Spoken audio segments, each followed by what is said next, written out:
Salam alaikum, shalom aleichem, que la paix soit sur vous. Bienvenue, mesdames, dans ce 30e épisode du podcast Fini les dettes, votre rendez-vous hebdomadaire pour reprendre le contrôle de vos finances et bâtir la vie que vous méritez. Ici, et vous le savez maintenant, nous parlons d'argent entre femmes, sans tabou ni langue de bois pour atteindre la liberté financière. Pour celles qui ne me connaissent pas encore, je me présente, je suis Malika de Riche, écrivaine publiée depuis 2017, rentière dans l'immobilier depuis 2020 et podcasteuse passionnée par l'autonomie financière et personnelle, notamment celle des femmes. Même si j'ai déjà consacré un épisode entier au système des enveloppes, il s'agit de l'épisode numéro 25, il me semble qu'en parler à nouveau dans cette série spéciale Petit Budget est important. Si vous croyez qu'il est impossible de gérer l'argent et de s'en sortir financièrement, cet épisode est fait pour vous, alors restez avec moi jusqu'à la fin. Ce 30e épisode se compose de 5 parties.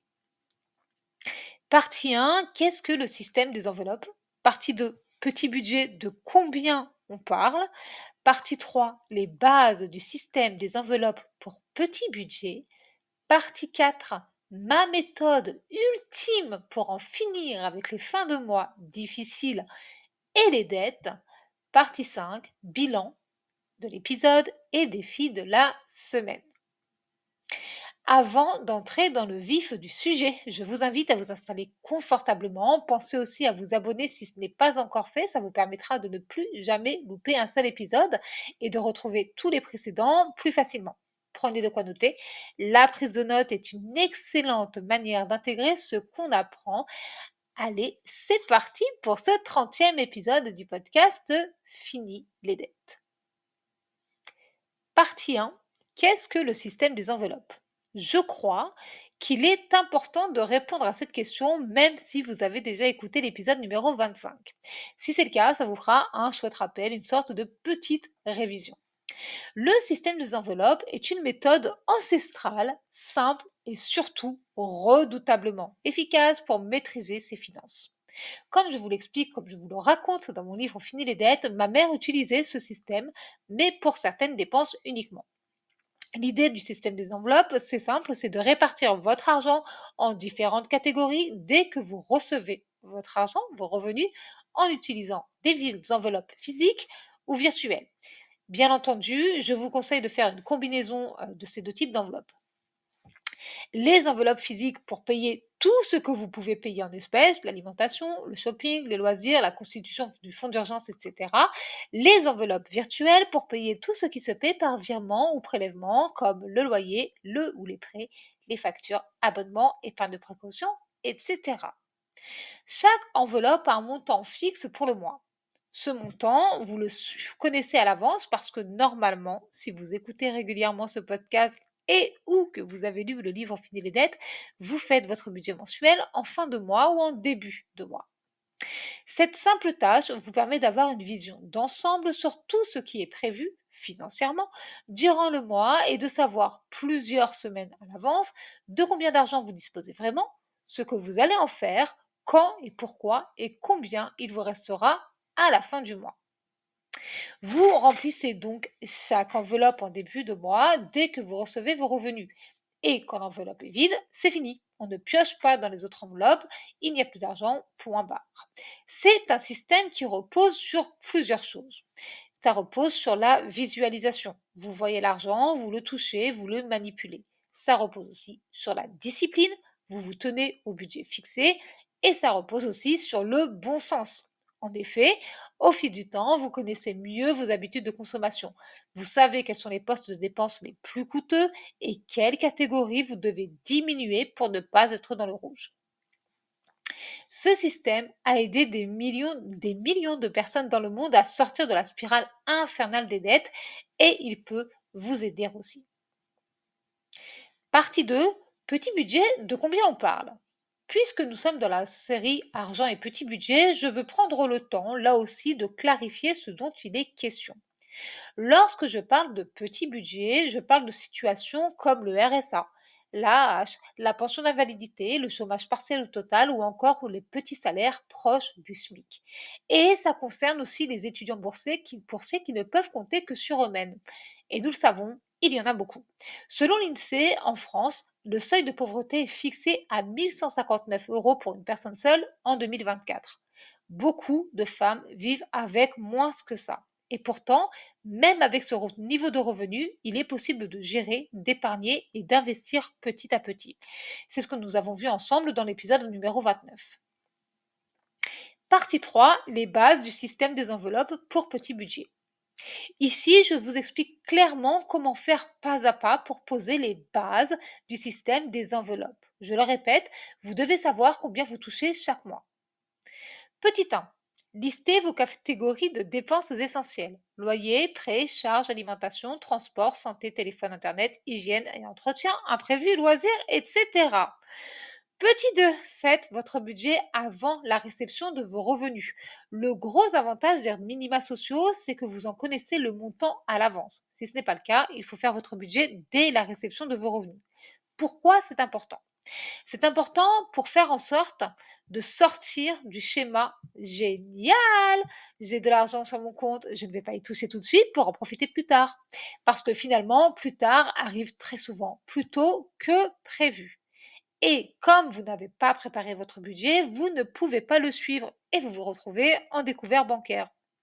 Et voilà comment on se retrouve à la fin du mois, le 10 du mois. Je le sais parce que je suis passée par là, je vous dis dans mon livre Fini les dettes. Pour moi, la fin du mois, c'était le 10 du mois. C'est exactement comme ça que je vivais pendant des années, alors même que j'étais bien payée. Donc, dès que vous recevez vos revenus, vous vous installez confortablement et vous faites votre première pause budget du mois. Rappelez-vous que chaque centime doit avoir une destination. Il n'y a aucune honte à avoir si vous êtes au centime près. C'est la réalité de millions de Français, voire même 2 millions de personnes dans le monde. Et si vous écoutez ce podcast, c'est aussi pour changer votre réalité financière et vivre plus confortablement. Affectez votre argent selon vos priorités et pas vos envies du moment. Petit 3, utilisez des enveloppes physiques. Vous pouvez prendre des enveloppes papier, une boîte à compartiment ou encore un agenda financier. Je n'ai aucune application à vous conseiller parce que je n'en utilise aucune. Et vraiment, je suis convaincue par tous les bienfaits qui résident dans le fait de toucher l'argent, de le manipuler, de le compter, de le dépenser de main à main. Pour moi, c'est ainsi qu'on se rend vraiment compte de ce qui se passe avec son argent, qu'on réalise ce qu'on fait, qu'on prend ses responsabilités et, plus important que tout, qu'on s'améliore.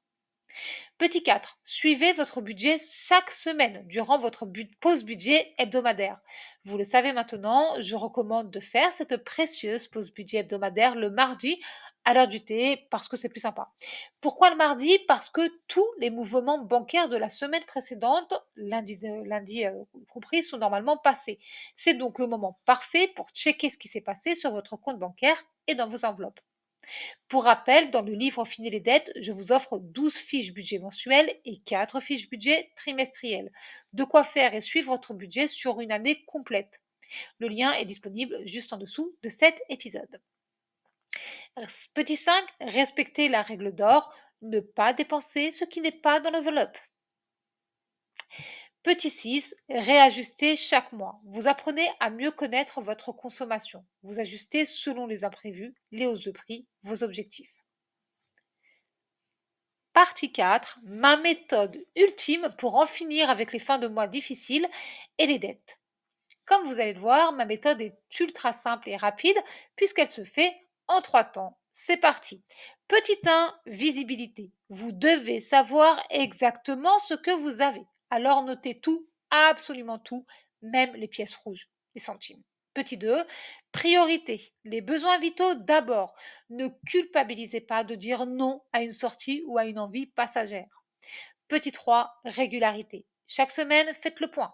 Même si vous n'avez que 5 euros ou 10 euros, vous pouvez les mettre là où ça compte vraiment.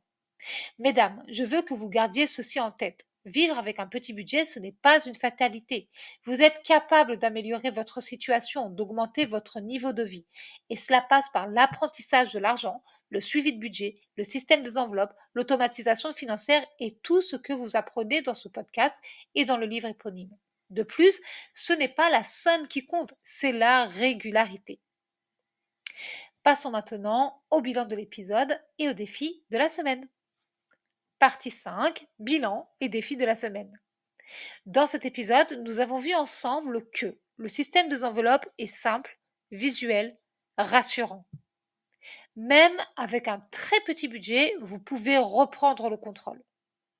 L'essentiel est de connaître vos priorités, d'anticiper et de vous en tenir à ce que vous avez prévu. Je sais que c'est parfois dur, mais rappelez-vous qu'un mois ne dure que 4 semaines et demie. Vous pouvez le faire, vous en êtes capable, vous allez y arriver même si ce n'est pas parfait tout de suite. Dans la vie, on avance un pas après l'autre. Pour le défi de la semaine, je vous invite à préparer vos enveloppes du mois. Même si vous n'avez que 400 €, répartissez-les selon vos besoins réels. Et tenez bon. Dites-vous que ce que vous le faites pour vous, pour votre avenir, pour votre liberté. Pour aller plus loin, mesdames, il est temps de découvrir mon livre Fini les dettes, disponible partout. Évidemment, si vous ne le trouvez pas dans votre librairie préférée, pensez à le commander. Si vous l'avez déjà lu, sachez que l'offrir est une grande preuve d'amour et de confiance. Offrir Fini les dettes à une femme de votre entourage, c'est lui offrir les clés de sa réussite financière. Dans le prochain épisode, nous parlerons d'un sujet à la fois amusant et utile, les défis budget. Nous verrons comment se fixer des défis motivants quand on débute, parce qu'un bon budget, c'est aussi une question de plaisir, de challenge et de satisfaction. En attendant, si cet épisode vous a parlé, qu'il vous a aidé, inspiré, motivé, je vous invite à le partager à au moins une femme de votre entourage. Je suis certaine qu'elle vous remerciera et moi aussi. Nous nous retrouvons ici même mardi prochain à 14 heures. En attendant, prenez grand soin de vous et de vos finances et rappelez-vous, mesdames, la réussite est entre vos mains. Bye bye!